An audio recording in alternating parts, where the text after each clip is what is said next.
Let's get started, folks. Welcome to Cannabis. What does the evidence say? Our program, we really focus on creating discerning consumers of scientific information, particularly in the cannabis space, because the lack of it or the uncertainty around some of the sort of traditionally held ideas doesn't make for good application in the clinical realm or even in the realm of recreation. So this is really how we work at the data that's out there. I'm Dr. Bhodi, the program director for the Herbal Product Design Masters and the Cannabis Science PBC. And joining us is? I'm John Courie, and I'm faculty in both of the programs. So we're going to cover briefly the endocannabinoid system, which is one of the drivers in terms of clinical efficacy of cannabis, cannabinoids, and to some extent terpenes, and how cannabis interacts with humans once ingested. A brief review of cannabinoids, some of the specific chemicals that are in cannabis in that grouping that are potentially therapeutic. We're going to look at interpreting evidence as part of a scientific overview of therapeutic uses of cannabis, and then the uses of each of these cannabinoids and also whole extracts, and looking at the strength of evidence, and then finishing off by looking at the elements to consider when choosing a cannabis product. So a few disclaimers. We're not endorsing the use of cannabis to treat disease. None of the statements that we're making have been evaluated by the FDA. The products that we discuss during the lecture are also not intended to diagnose, treat, cure, or prevent any diseases. We're not paid by any of the companies whose products may be discussed. None of our research has any outside funding, but we do respect the professionals that work at the companies and products that we talk about. And so one of the things that we want to start with is kind of giving an overview of like the varying types of evidence, right? So you can break these down into two types kind of generally, right? Like once you start to break things down, you start to have problems. But there's traditional evidence, which is kind of like the evidence that's based on the way that cannabis has been used in a historic context. It's anecdotal. It's grounded in individuals' direct experience with cannabis.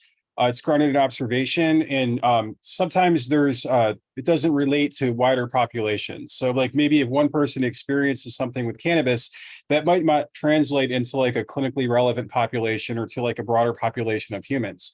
Whereas like scientific evidence is based on using modern statistical analysis of clinical research and trials, which is based on underlying non-clinical research, looking at like in vitro models or animal models or cell lines and stuff like that.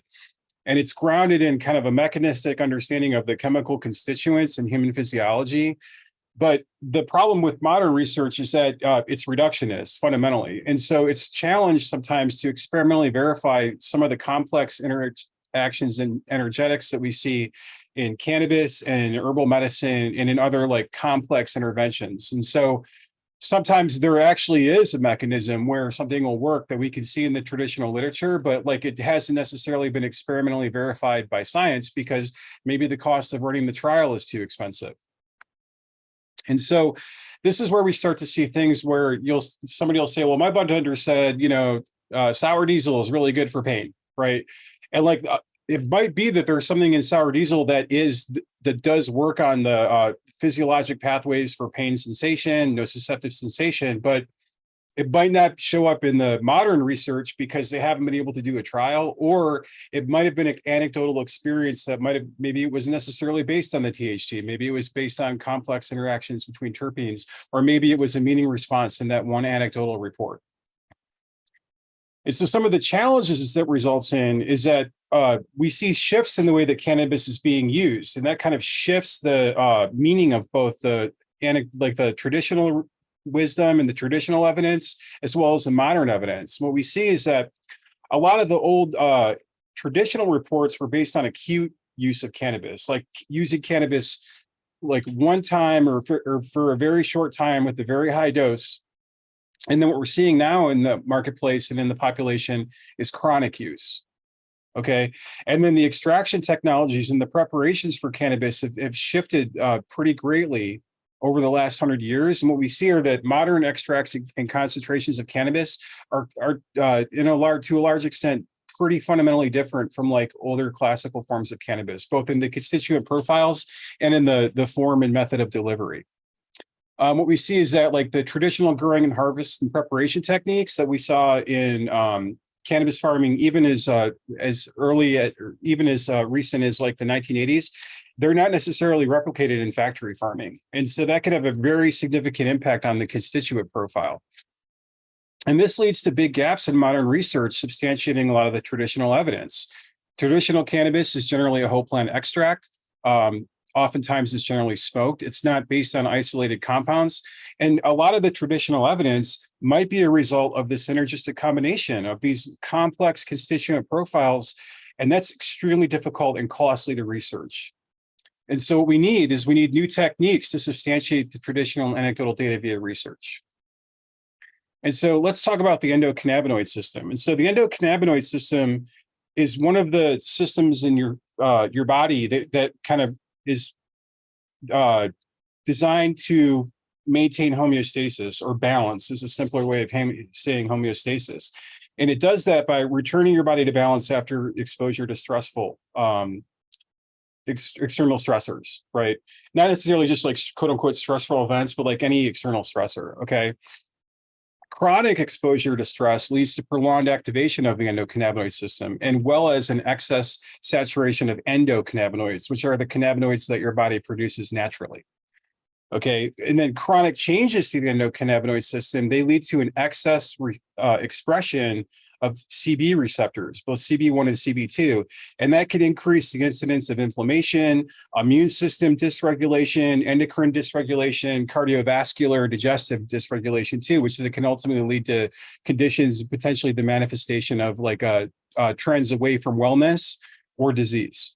Okay, so exogenous, which means outside the body, cannabinoids, basically cannabinoids from plants. And there's cannabinoids in other plants aside from just cannabis, but we're going to focus on cannabis today. Exogenous cannabinoids can help bring the system back into balance by interacting with the receptors CB1 and CB2, and then help facilitate the body's return to homeostasis.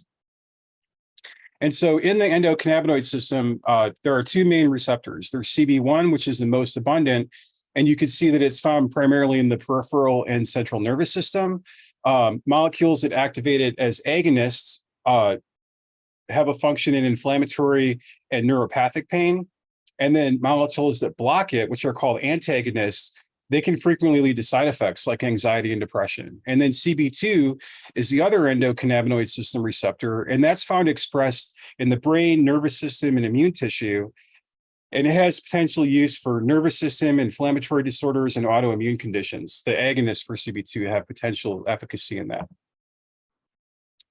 So when we look at the metabolic pathway, one thing that I find fascinating is you can see that the top right, where it says olivotolic acid, OLA, right, is a precursor for both the terpene pathways in green and yellow, and the cannabinoids. So they have a starting point. And really, we're going to focus on, when we talk about cannabis, are the trichomes, or these little spiky growths off of the flower. They're in other parts of the plant, but we're focused on the inflorescence part. And those are made and stored there and then excreted when they get broken up. And so you can see that there's a tight metabolic relationship between the two. And in the cannabinoids, we're looking at several different processes. The precursor cannabinoid is CBGA. Now that A really refers to a acidic form. That's how it's stored in the plant. An acidic form of these molecules tends to be able to dissolve in a more aqueous environment to a greater extent. And so we find it stored that way. Most of the forms that we see in the market are neutral, where they've actually gone through a process to take that acid form off, although we're finding uses for some of these acidic forms that are unique. But blue refers to CBGA being processed into delta-9 THCA CBDA. These are the actual metabolic movement from a precursor to endpoint molecule.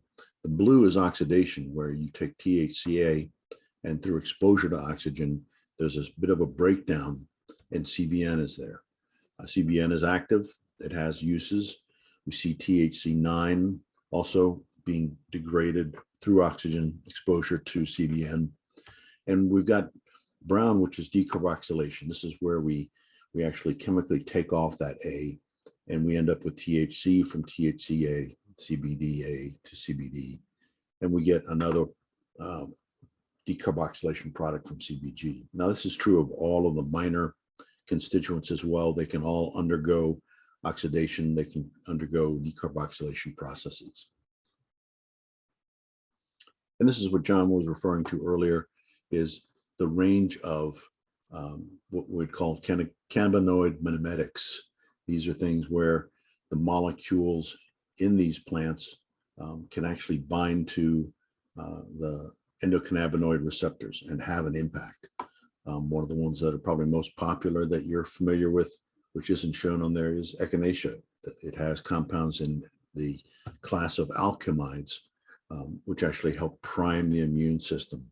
And that's part of what we see when we take echinacea.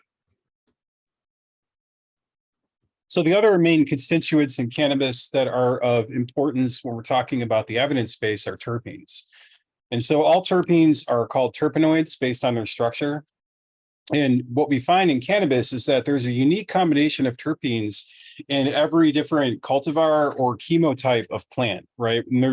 And so when we start to talk about indica and sativa, which is kind of a whole subject for another discussion, they're really the same species. And one of the things that distinguishes them is that there's kind of like zones of terpenes that are more prevalent in like one versus the other, right? And some of the important terpenes that you'll see that are pretty much in most cannabis to some degree that you'll find in the marketplace are myrcene and caryophyllene, also known as beta-caryophyllene, and then limonene, linalool, and pinene. And we see these terpenes in other plants as well. They're kind of ubiquitous in the plant kingdom. And so the combination of the terpenes and the cannabinoids leads to this concept that's been called the entourage effect, right? And what that says is that it postulates that maybe a lot of the therapeutic efficacy of cannabis, maybe a lot of the sensory effects of cannabis are actually a function of all of these different compounds working in combination, in synergy, right? And then when you start to isolate and extract like just specific compounds from the cannabis product, there's a likelihood that you might not see the same therapeutic effect. And that if you have a whole plant cannabis extract or a cannabis extract that has a very complex constituent profile, that might be leading to a lot of the effects that are highlighted and outlined in the traditional literature. So we're going to look at this whole idea of whole extract versus a standardized extract. Standardization really is when you have cannabis products that are tested and you get this extract that's dried in minced flour. It's imported from Holland. They tend to get some specific subsets of terpenes and cannabinoids in there. Even though it's standardized, we get to see that there's a lot of variability in terms of the content in CBD and THC. And so if we're looking for analgesic effect, which is what these products are sold for, we're going to see that they're not going to work as well. So when you get ibuprofen or you get aspirin and you're getting 100 mgs, you're getting 100 mgs of that. And there's a body of research that shows 100 mgs is an appropriate dose to take and get an analgesic effect. So the lack of having unique standardized extraction protocols is one of the issues. We, as an industry, are going to have to figure out some standardization where methods get validated. They're shown to display a certain variability in terms of the end product. Other labs do them with slightly different equipment and different conditions. And then once there's a way for us to say, when we do this type of extraction and standardize our product, this is what we get to see, that's going to show up over and over and over. And then we'll find out very quickly what what the appropriate dosing will be, where there's too much dosing. But right now, the variability is just all over the place. So in whole plant extracts, what we'll end up doing is getting the same issue in terms of trying to get an appropriate dosing form. And so it makes it difficult to get this therapeutic dose. We sometimes get too much, sometimes too little. And when we look at the dose response for something that's anti-inflammatory, we can see where smaller doses, it's something that's called biphasic dosing, smaller doses have a different impact on the body than larger doses. So the idea is we need to be able to understand, almost from a pharmaceutical point of view, when we go through a standardized extraction process and we begin to understand differences in dosing, that we can come up with products that are consistent time after time. Now, what we're going to do is we're largely going to talk about isolates, because that's where the research has been and the impact of those single phytochemicals. And when we can, we're going to try to look at interactions between them as if we were in a whole plant extract condition. But for the most part, the research has been done on individual cannabinoids. So when we look at this evidence around cancer, and there's been an awful lot around this out there, and there's been use sort of in the traditional corridors. And frankly, there's been very little evidence from sort of peer-reviewed primary clinical trials. So that's part of what's lacking. But we do have some preliminary evidence that both THC and CBD have been shown to be somewhat anti-cancer, that they modulate multiple cancer-related pathways. So it's not just one cancer. They can block cell growth, progression of cell cycles, which are part of the growth of cancer cells at a faster rate than normal cells. They can induce apoptosis, or the cell loss or killing of a cell selectively in tumor cells, which is what we want to see in any kind of anti-tumor compounds, right? And they can improve the efficacy of other cancer therapeutics. So they play a role that is adjunct as well as primary. And we see some strong evidence in autism. THC has actually significantly improved hyperactivity, lethargy, irritability, stereotypy, inappropriate speech, and then some preliminary evidence where the activation of that CB2 receptors, remember, those were ones that were seen in nervous tissue, brain tissue, may be able to help restore neural communication and proper cell function, which is one of the theories around autism and why folks who have that condition sort of behave in ways that are unexpected or outside than what we consider the norm.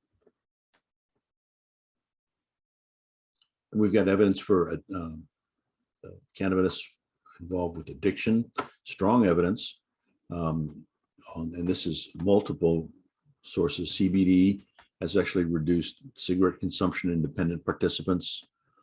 It's reduced wanting among THC-based cannabis users who would consider themselves to sort of be addicted or dependent or desiring it on a consistent basis. Single CBD dose actually decreased cue-induced cravings after 1 hour, general cravings 24 hours up to 7 days. And this may be something where we look at limiting relapse so that you have these cue cravings, whatever the addiction might be. CBD may in fact help sort of bring down that generalized need after stopping the use of that. After 3 cannabis doses, you've got about almost 50% discontinued benzodiazepine use with stable sensation rates of 6 months. And this is really one of the big parts, that 6 months later, people are still able to stay away from the benzos and aren't going back into addiction, because we can get folks to stop initially in a lot of addiction scenarios, but it's that 6 months out and further that are the real concern. So stress and anxiety, there's some strong evidence CBD reduces anxiety, and this is in areas of social phobias a generalized anxiety disorder. So we talk about stress or anxiety conditions, and really what we want to do, the more we can define what are the instruments that measure anxiety, what type of anxiety it is, we'll start to see better results. We'll probably end up finding out that CBD works in some subpopulations very well for specific types of anxieties or stress-based conditions, but not in others. Again, this goes back to John's earlier point about some of the anecdotal evidence where someone has a specific subset of generalized anxiety disorder, and you can see these in a number of medically validated tests, and they compare it with someone else who has a different form of anxiety. It works for them, but not the other person. Well, this is really up to us to begin to identify what subsets the efficacy is strongest. Some other preliminary evidence is CBD reducing anxiety at 300 milligrams, but not at 100 or 900. Here's, again, a specificity of dose coming into play, as we talked about. CBN at 2.5 to 5 milligrams has the same level of sedation as 5 to 10 milligrams of diazepam. So this is really a wonderful way to get away from some of these harder meds. And also we see some sleeping improvements that are greater in CBN when it's combined with THC. So CBN, again, if you remember, was an oxidation product from THC. What we don't know is how quickly we get to those oxidized products. So in terms of making a product with CBN, either we're going to go through an isolation process like we do with drugs to an extent and have an isolated CBN and we add that to THC, or we figure out how to enhance the CBN in something through a whole plant extract process where we're pushing some of the THC in that direction.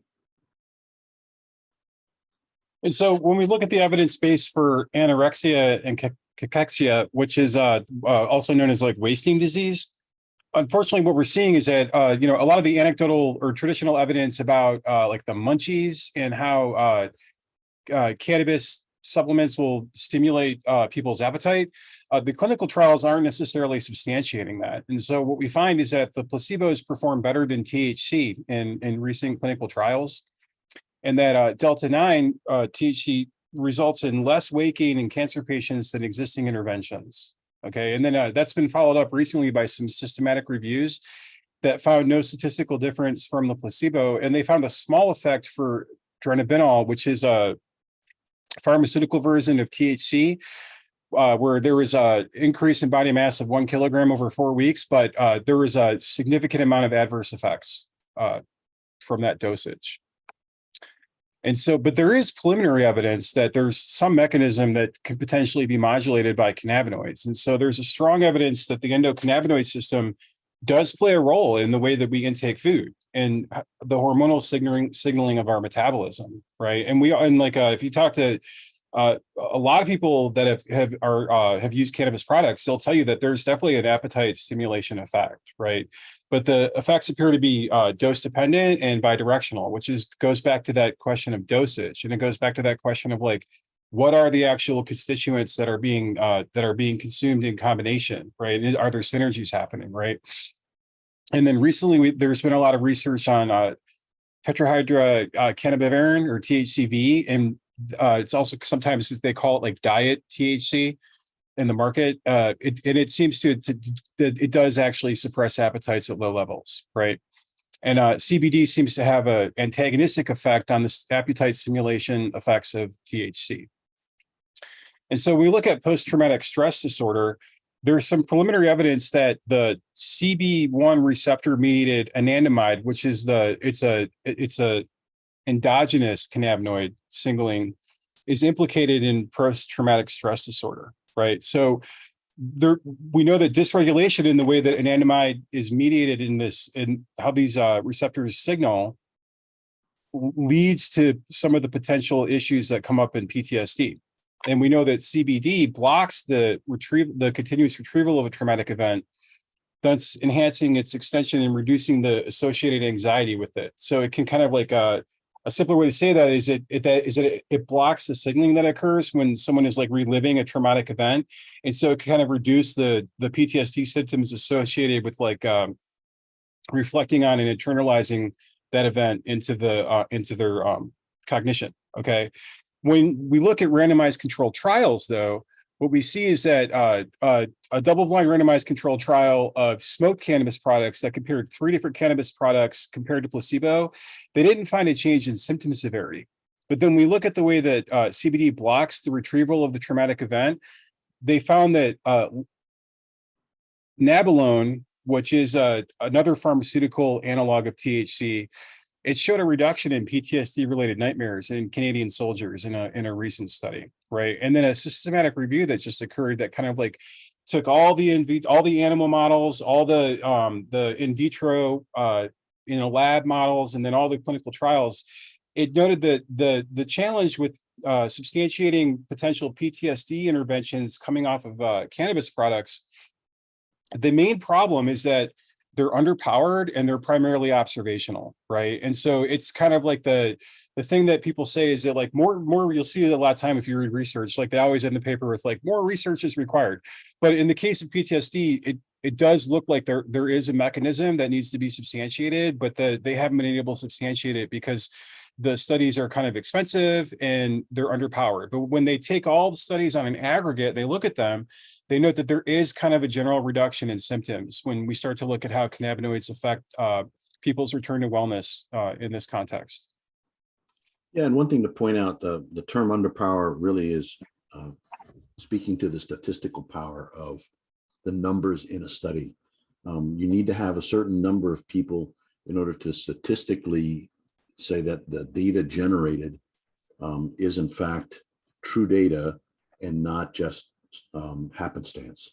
And the observational piece is that when we look at the results, are we using a validated instrument in order to measure response and look at a questionnaire that's actually been run through and vetted for diagnostic purposes? Are we looking at some sort of phytochemical, or excuse me, chemical in the blood? What's the measurement of? And so strictly observational is going to be less powerful data than other types of data. Yeah, it's like if you've ever gone to the doctor and they say on a scale of 1 to 10, how much does this hurt, right? And everybody gets annoyed when they hear that. But there's actually a lot of statistical validity to that because within your own perception, that those numbers mean something, right? Like 10 means the same to everybody, even if the pain might feel different to different people, right? But then if you go to the doctor and you're just like, oh, this really hurts, that's good data. Because like, yeah, something really hurts. But the question of like, how severe is the pain isn't necessarily validated. So observational studies are kind of where they're like, yeah, that really hurt, or no, it like did help the symptoms feel better. But it's not, it can't be kind of like, you can't do math on it, if that makes sense. So when we look at the neurodegenerative diseases, there's actually a fair amount of evidence suggesting that this is an active place to develop products for. And so the endocannabinoid system's homeostatic function, the ability to return to sort of normal function from disruption, that's characterized by sort of on-demand biosynthesis and release of a number of neurochemicals or signals. In Alzheimer's, Parkinson's, Huntington's, MS, and epilepsy, this response actually may contribute to the symptom progression so that there's some stimulation of certain neurons, neuronal signaling in the brain, and it accelerates and amplifies into a disease state. So the strong evidence is really that there's a significant effect on Parkinson's disease from CBD. And this is based on a questionnaire. Again, this goes back to the form of the data. This is a validated questionnaire for the disease. This is 300 mgs where it's effective, but not at 75. So here's a study that's beginning to actually look at dosing in a way that helps clinicians. There's significant improvements in well-being and quality of life scores, also on a questionnaire for folks undergoing CBD treatment. Because in the realm of wellness, sometimes what we're looking at is not cessation of symptoms, but actually an improvement of the quality of life. If that's the bottom line, that's a good clinical outcome. So also oral doses of 150 to 400 mgs per day of CBD led to a reduction of their psychotic symptoms. Moreover, there are no serious side effects on either cognitive or motor symptoms. So again, here we go back to another dosage form.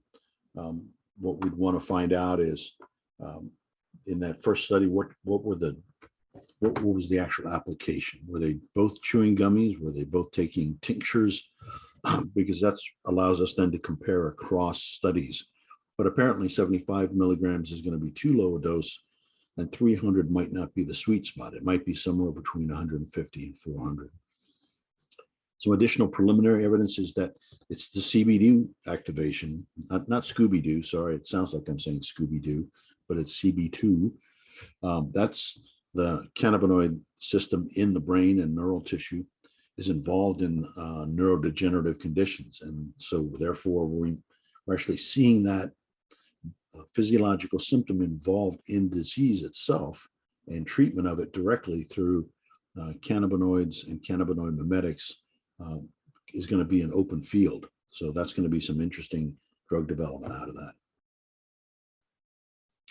And then some mixed evidence on Alzheimer's is that THC lowers levels of amyloid beta peptides. And this is, it's in dispute right now. I think really originally that was thought to be the causative agent, the accumulation of those amyloids.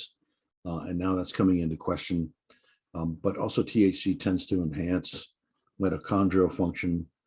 And that has a suggestion that it could be used therapeutically to treat Alzheimer's through multiple fronts, not just the amyloid beta accumulation, but actually the mitochondrial function. The mitochondria are the sort of energy units of cells. So they are going to generate all kinds of energy for whatever tissue it's in and support the function of that cellular tissue. Epilepsy, we're seeing that some wonderful products coming out, right? Epidiolex from GW Pharmaceuticals is 100% CBD, and it treats seizures in children with a rare epilepsy disorder. And so it's a dual element there. When you get what are called orphan conditions, these are rare conditions that aren't large enough for big pharma to get involved, because for them the investment in drug development is such that they don't see a great return. And big pharma is generated by profits, right? That's part of their business model. And so these are being kind of left at the side of the road. Well, now the FDA is actually making some headway into saying, we're going to allow you to move to drug development at a much faster rate if you look at some of these orphaned conditions. This Epidiolex treatment was part of that process. They were able to move into a drug form much more quickly, and now you have a condition that before was just not being treated at all with an excellent treatment plan. It shows actually the ability to reduce or even eliminate seizures, and we're looking at severe pediatric epilepsy disorders in the large Dravet syndrome, Deuce syndrome, Lennox-Gastaut. These are names given to the syndromes based on oftentimes the medical personnel involved or the person experiencing them. And you're looking at improved sleep, alertness, and mood. These are very strong indicators of success in children. So in that sense, for epilepsy, this has been one of the great areas that cannabis has helped, particularly CBD as an isolate. Some of the preliminary evidence in Brazil, there are 22% of the dose of pure CBD in the whole extract equivalent. So what you're seeing there is that by using CBD as an isolate, you actually get a stronger clinical endpoint because it represented 22% of what maybe was found in the whole plant extract. So that there are other potential interference going on in that whole plant extract, either impacting the ability to bind to specific receptors, or there may be some impact of other constituents in the plant that prevent uptake as quickly. So here, this is evidence that says this may be one of those conditions where instead of a full extract, we want to look at just isolates. And CBDV actually displays a very significant impact on anticonvulsive properties. So this may actually rival CBD as a therapeutic treatment of epilepsy for that particular condition. And this is for actually onset as well, focal seizures. So it may be that we're going to have drugs that combine CBDV and CBD, depending on the nature of the epilepsy. And so when we look at the skin health and skin wellness, what we see is that there is a strong body of evidence for CBC and CBG being effective at reducing inflammation in your epithelial tissue. Okay. And what we're finding is that the CBC reduces the production of sebum by sebaceous glands, which causes the symptoms of acne. It's also anti-inflammatory. There's a broad range of literature on this that is looking at in vitro skin cell lines, and then also looking at animal models. We don't as an ethical choice, like we don't highlight or popularize animal models, but there is a wide array of evidence that these two compounds are actually potentially very important therapeutic targets for skin health. They found that CBC also reduces the effects of androconic acid, which also plays a major role in acne production. And CBG was identified as the most effective cannabinoid by inhibiting what's called a biofilm formation. So when you have a colony of bacteria, it's intelligent in a way that the external surfaces of the bacterial colony will kind of change their function and their form and create what's called a biofilm. And then that's designed to kind of resist some of the conventional techniques that our immune system uses to attack bacterial colonies. And so if you get punched through that biofilm and get to the main body of the bacteriological colony, then you can have more effective interventions against it, right? So one of the bacteria that does that is kind of known for doing that is MRSA, right? And what they found is that which is methylene resistant Staphylococcus aureus, I think, right? It's like it's basically a drug resistant staph infection, right? I've frequently found in like sporting like gyms and stuff like that. And people that get MRSA, it's could be potentially dangerous because a lot of the conventional pharmaceutical interventions don't work. And what they found is that it doesn't develop a resistance to CBG, right? Even when it's treated repeatedly with lethal concentrations, the bacteriological colonies, they don't form a resistance to CBG the same way that they do to like some of the antibacterial interventions that were being used to treat it prior to that. And so, one of the things that underlines the skin health and then also inflammation in general is the ability for the endocannabinoid system through the CB1 receptors to reduce the inflammatory response, right? And so CBC does that by reducing inflammation by interacting with these other two receptors called the TRP4 or TRP3, TRPV, transient receptor protein version 4, transient receptor protein version 3, right? And what it does is it reduces those channels and then desensitizes them so that they're kind of their function is attenuated. And then that can reduce the inflammatory response by reducing the signaling for an increased inflammatory response, right? And they found that CBC creates a synergistic effect, which means that it's kind of like it's like if you took CBC by itself and you took THC by themselves and you studied their anti-inflammatory responses, you'd say like, all right, they both have an anti-inflammatory response of like 1, but then when you add them together, they get I'm just making up the numbers, but like when you add them together, they get an anti-inflammatory response of 5. It's greater than just the sum of its parts, right? And so this goes back to that concept of like, what are the constituents that are being put into the interventions, right? And if we just study THC by itself, maybe we're like, oh, it's not that anti-inflammatory, but then you add it with like a couple of the other cannabinoids and suddenly there's like a pretty profound anti-inflammatory response. Yeah, one thing I wanted to just jump in here, because we're using a lot of terms and assuming knowledge of, when we're talking about cation channels, really we're talking about a way for a cell to have something external to it signal change and response by opening up and allowing particular charged molecules to go in one direction. And that change in concentration elicits a bunch of activation of genes inside the cell, and they can then either get excreted into the other environment, or they stimulate a series of cells around it. We talked about receptors earlier. That's something that sits on the external side of a cell, and something binds to it, and that change in shape then sends a series of signals all the way down into the nucleus for genes to be expressed to either turn on something or turn off something. So these are just both ways that external data or happening outside the cell get turned into a signal that finds its way to gene expression in the nucleus of a cell.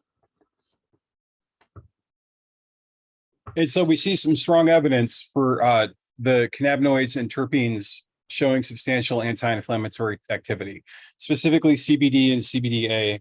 And these terpenes, alpha-pinene, myrcene, terpineol, alpha-humulene, which is also found in hops, limonene, and neuridiol. Okay.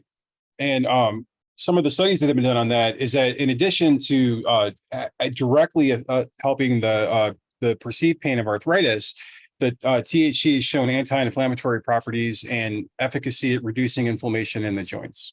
And there's a wide body of research that kind of points to that.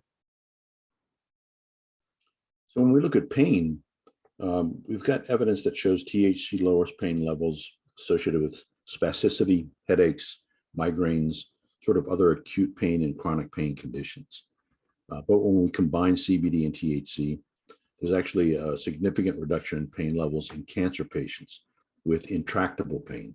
Now, we don't yet have a mechanism in terms of defining what is it that is intractable about this. What's the specificity of the pain? The first item, the spasticity, headache, et cetera, those are either locations of pain, or to some extent, sometimes we can define the types of pain. Sativex is a product out on the market that combines CBD and THC isolates, and this tends to delay the progression of neuropathic pain with people that have MS. And so now we have some specific underlying types of pain. We can understand how these compounds might block, attenuate, or slow down the signaling pathway for that type of pain. So this is part of what we're dealing with when we look at evidence is we can look at sort of a whole series of conditions where there seems to be an impact, and there are different variable amounts of impact. And then as we begin to understand the nature of the pain itself, and therefore the pathway to that pain event, and we can then probe at it with both combinations and isolates and whole plant extracts to understand, is there a better medicine out there? Some of the preliminary evidence, subanalgesic doses of THC and morphine are equally unsuccessful at reducing sensory or affective components of pain. However, when the same dose of THC and morphine are co-administered, they produce significant reduction. So here's a wonderful way maybe to approach the use of morphine, which is a great drug for pain. If anyone that's ever had some severe pain, they know, but the potential for addiction to opioids is a powerful disincentive to use it. Now you can look at lowering those doses and potentially an addiction response by combining it with THC.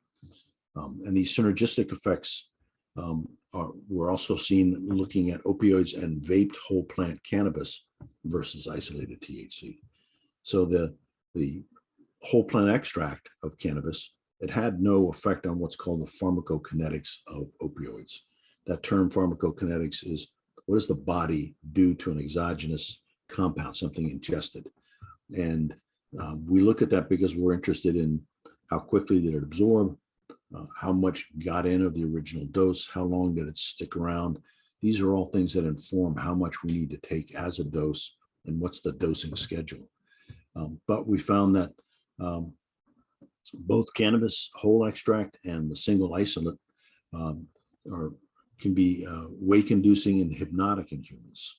So it's possible that, again, we have biphasic dosing going on here, understanding at what dose do we need to administer this for either sort of sleep function or ability to ignore pain, or actually cessation of pain in a neural form. And so when we look at the basically the CB cannabinoids, for pain, we see that there's also strong evidence for their utility in pain. So we see that with CBG, the analgesic properties that Bhodi just discussed seem to actually surpass those of THC. And so it stimulates a lot of the different receptors that are linked to pain, inflammation, and heat sensitization, and was only available in a fresh plant extract. I can't remember what that one was, the point of that one was trying to make. Do you remember, Bhodi? Yeah, mainly I think at that point, Marcia was saying that CBG, if you dried out cannabis and let it sit too long, CBG would disappear. Oh yeah, decarbs. Okay. Yeah. Yeah. Okay. Yeah. So CBG, and then that's the other thing to think about is that a lot of if you look at studies where they're talking about like the acid forms, those degrade through oxidation. So they're in exposure to heat and other things. So, like it says on the side of the bottle, like it's CBDA, if it might not be CBDA by the time you take it, right? But CBG seems to really have a strong relationship to being able to reduce sensations of pain. And there's some preliminary evidence about CBN, which is kind of ubiquitous in cannabis products because it's the kind of the final degradant of the biosynthetic pathway that all these cannabis cannabinoids come off of. So they ultimately all wind up as CBN, right? But it seems to reduce pain sensitivity by stimulating the release of calcitonin, which is a peptide from nerves, and then it attenuates the nerve signaling, right? So it's kind of interesting because it can provide that pain relief without actually having to interact with the CB1 and CB2 receptors. So it's kind of like one of the interesting edge case where we see a cannabinoid modulating an element of our physiology that can help with pain reduction that's not directly tied to like the CB1 and the CB2 receptors. And so the question that comes out of this preliminary research is that if it's taken in formula with CBD, like what would be like the combination of those two things? Like would there be an even greater enhanced reduction in pain sensation? And so COVID is an interesting thing. So we bring this up because it kind of highlights some of the challenges that you see in the research. Okay, so this is kind of an example of what happened last winter. Okay, so there was some preliminary research that was done in a lab on cells, right? Like on synthetic cells that I think were from a human kidney line, and they found that if they put a modified form of COVID in those cells and then dosed it with cannabinoids, the COVID was neutralized. Okay, they didn't demonstrate that taking CBGA or CBDA would prevent or cure COVID, but what we see is that that was reported widely in the media, and then the very next week we started to see a flood of products in the market space that were talking about CBGA and CBDA. Right, and you can see some examples here. And so if you look at if you're out driving or you're on a phone, like don't look. But if you could look at these different images, the first one is the research paper. The next one is when it started showing up in the media, and then the next one was an example of a company that was like marketing it as like quote unquote immune support, right? And so there's still some preliminary evidence that like cannabis might have some cannabinoids might in some kind of combination looking very interestingly looking at like CBGA and CBDA, they might have an intersection when it comes to immune support or like antiviral properties, but that's still like extremely preliminary research that has not been substantiated even in like animal models. Yeah, John, if I could jump in on that too, yeah, because of that, we talked about the pharmacokinetics earlier, right? And that's missing. We have cell-based assays. You don't have anything that the body is doing to it. We have no idea what the exposure level was of those on the cell basis, right? Because we have to start there. How much actually showed up? How much would you need to take to actually go through all the processes of the body trying to get rid of that and excrete it? And can you actually get that much amount? Can you target all of that amount to the area where the viral particles are in such a way that it's not degraded? And are we talking about isolates together? Are we talking about whole plant extracts? So there's so much data that's missing. And this is where, when you as consumers go in and begin to look at these publications that are in the normal press, you need to start to question, because they're looking for sensationalism, and we all know that. And so how do you back up when you don't necessarily have a science degree, or if you do, use it, but if you don't, how can you begin to question that? And that's really the take home here, is that there's so many different levels of evidence out there. And some of it's very exciting. Some of it is sort of one of those things where you say, well, let's hold our breath here, because, you know, this is really a long ways away from being an effective product. So we hope we've done a little bit to strengthen your ability to be discerning about cannabis and its use in a clinical format.